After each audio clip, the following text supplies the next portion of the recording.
دوستو، خیر الدین باربروسا کی حقیقی زندگی کے بارے میں جاننے سے پہلے اس دور کے مسلمانوں کے حالات زندگی کے متعلق آگاہی حاصل کرنا نہایت ضروری ہے۔ تو آئیے ہم پہلے اس دور کے حالات کا پس منظر دیکھ لیتے ہیں۔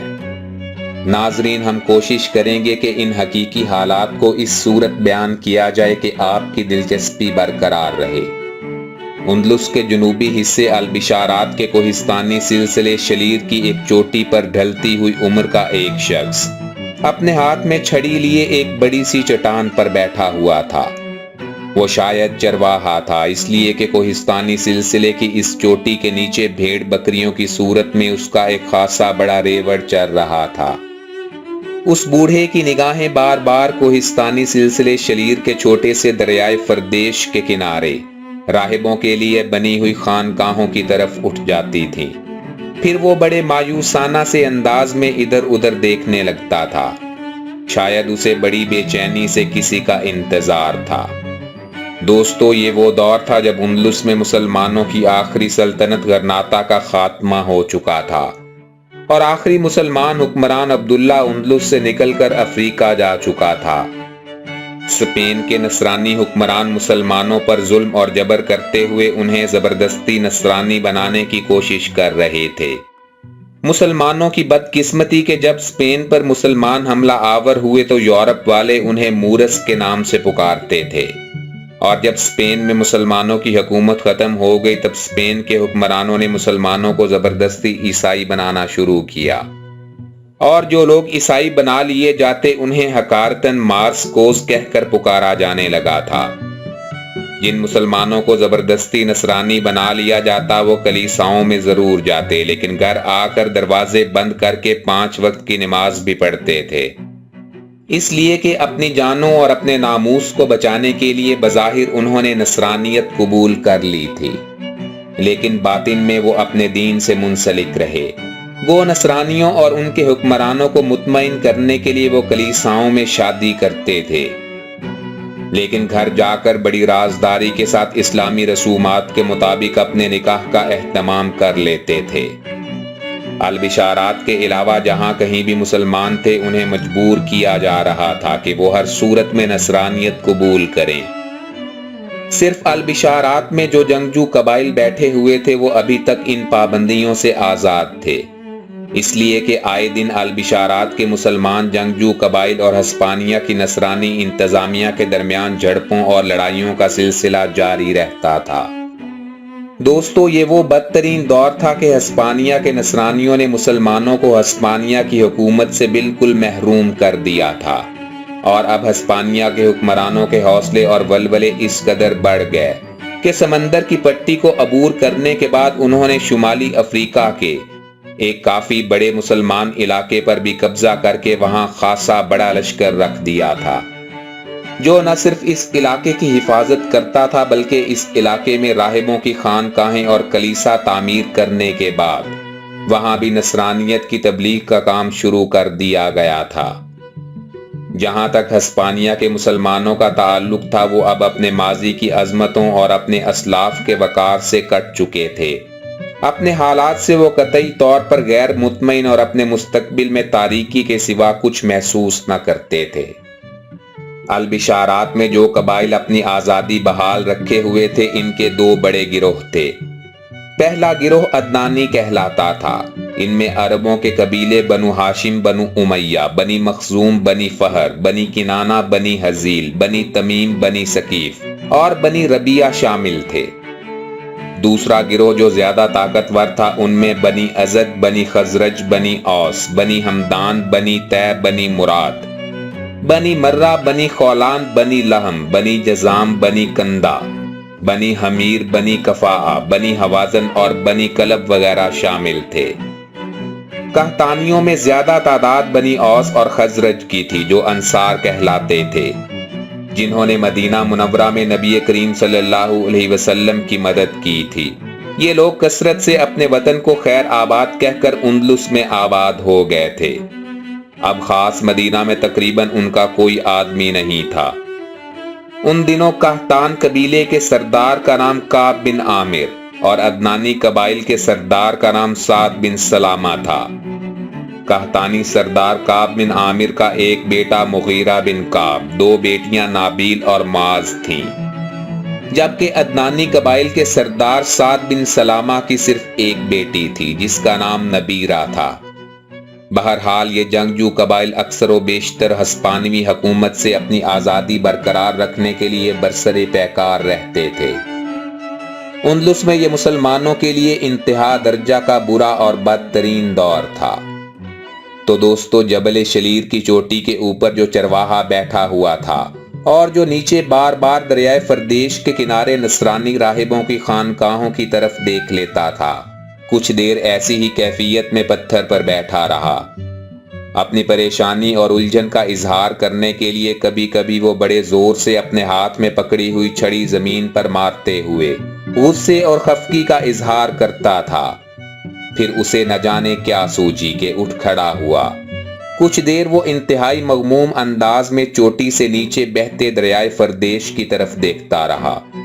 اس کے بعد وہ انتہائی دکھ اور کرب میں اپنے جذبات کا اظہار کرتے ہوئے ایک نغمہ الاپنے لگا۔ نغمہ گانے کے بعد اس چرواہے کی محویت جاتی رہی، اس لیے کہ اس کی پشت کی جانب سے 2 انتہائی نوعمر اور نوخیز لڑکیاں گھوڑوں کو دوڑاتی ہوئی آئیں۔ ایک سیاہ فام حبشی بھی گھوڑے پر سوار ان کی نگرانی کر رہا تھا، شاید وہ ان کا کوئی غلام تھا۔ کوہستانی سلسلے کے اوپر آ کر دونوں لڑکیوں نے اپنے گھوڑوں کو روک دیا اور نیچے اتر گئیں۔ ان کی طرف دیکھتے ہوئے سیاہ فام حبشی بھی اپنے گھوڑے سے اتر گیا اور تینوں گھوڑوں کی باگیں پکڑ کر کھڑا ہو گیا۔ ناظرین، دونوں لڑکیاں انتہا درجہ کی خوبصورت اور پرجمال تھیں۔ دونوں شکل و شباہت میں ایک دوسرے سے کافی ملتی تھیں، لیکن چھوٹی لڑکی حسن و جاذبیت میں زیادہ اہمیت رکھتی تھی۔ چھوٹی لڑکی چرواہے کے قریب گئی اور بڑے احترام سے اسے کہنے لگی، چچا منظر بن زبیر، میں دیکھتی ہوں کہ آپ خلاف معمول نیچے دریائے فردیش کے کنارے راہبوں کی خانقاہوں کی طرف بڑی بے چینی سے دیکھ رہے ہیں۔ میں نے آپ کی اس حالت کا اندازہ بلندی کی طرف سے آتے ہوئے کر لیا تھا۔ کیا کوئی خاص بات ہے؟ کیا ان نصرانی راہبوں کی خانقاہوں میں کوئی ہلچل مچنے والی ہے؟ کوئی انقلاب رونما ہونے والا ہے، یا آپ کو وہاں سے کوئی بہتری کی امید اور بھلائی کی تمنا ہے؟ اس لڑکی کے استفسار پر منظر بن زبیر بدک سا گیا۔ اس نے سر کو جھٹک دیا جیسے وہ کچھ چھپانے کی کوشش میں لگا ہو۔ پھر وہ بات کا رخ بدلتے ہوئے کہنے لگا، معاذ میری بیٹی، میرا یوں دکھ اور افسوس بھرے انداز میں راہبوں کی خانقاہوں کی طرف دیکھنا کسی وجہ کے بغیر نہیں ہے۔ میرے تجسس کی جبلت مجھے اکثر و بیشتر اپنی قوم کے ماضی کی طرف گھسیٹ کر لے جاتی ہے، اور میں ان عوامل کا کھوج لگانے کی طرف مائل ہو جاتا ہوں جو ہماری تباہی اور بربادی کا باعث بنے، اور جنہوں نے اسپین میں مسلمانوں کی 800 سالہ حکومت کا خاتمہ کر دیا۔ لڑکی جس کا نام معاذ پکارا گیا تھا، منظر بن زبیر کے ان الفاظ پر اداس اور افسردہ ہو گئی۔ اس کی بڑی بہن کی کیفیت بھی اس سے مختلف نہیں تھی، اور ان کے قریب جو ڈھلی ہوئی عمر کا حبشی جو تینوں گھوڑوں کی باگیں پکڑے کھڑا تھا، وہ ان سے بڑھ کر افسردہ ہو گیا تھا۔ پھر معاذ نام کی اس لڑکی نے منظر بن زبیر کو مخاطب کیا، چچا آپ کے خیال میں اسپین میں ہماری اس قدر مضبوط اور مستحکم سلطنت کیسے ختم ہو گئی؟ جواب میں منظر بن زبیر کچھ دیر تک ہونٹ کاٹتا رہا، آنکھوں میں نمی اتر آئی، پھر انتہائی دکھ بھرے انداز میں کہنے لگا، اس سرزمین کی تاریخ یوں تو تمام دنیا کے لیے اہم اور دلچسپی کا باعث رہے گی، مگر عبرت خیزی اور درس آمیزی کے لیے مسلمانوں کے لیے یہ انتہا درجہ کی اہمیت اختیار کر جائے گی۔ یہ اپنوں کے دھوکے اور فریب کی داستان غم ہے۔ ان کے قریب سے آنے والی مسلمان نسلوں کو پتہ چلتا رہے گا کہ وہ مسلمان جو فاتح کی حیثیت سے اسپین میں داخل ہوئے تھے، اس وقت ان کے عقیدے کی احساس توحید پر تھی، ان کا شعار وحدت اور یکجہتی تھا۔ اسی عقیدے اور شعار کو بنیاد بنا کر اسپین کے فاتح مسلمانوں نے پوری تہذیب، معاشرت، معیشت اور سیاست کی عمارت کھڑی کی تھی۔ مگر افسوس کہ احکامات خداوندی کو پسے پش ڈال کر اور اللہ کی رسی کو مضبوطی سے تھامنے کے اصول کو فراموش کر کے آپس کی لڑائیوں اور جنگ و پیکار کو اپنا شعار بنا لیا۔ نتیجہ یہ ہوا کہ ایک دن مسلم قوم کو اسپین کے اندر اپنی سیادت اور قیادت دونوں سے ہاتھ دھونا پڑا اور مسلمان اس سرزمین سے نکلنے پر مجبور ہو گئے۔ یہاں تک کہنے کے بعد منظر بن زبیر رکا، پھر پہلے سے بھی زیادہ دکھ بھرے انداز میں کہنے لگا، اللہ کے مقرر کردہ اصول سب کے لیے یکساں ہیں اور اس کی سنت میں کبھی تبدیلی نہیں ہوتی۔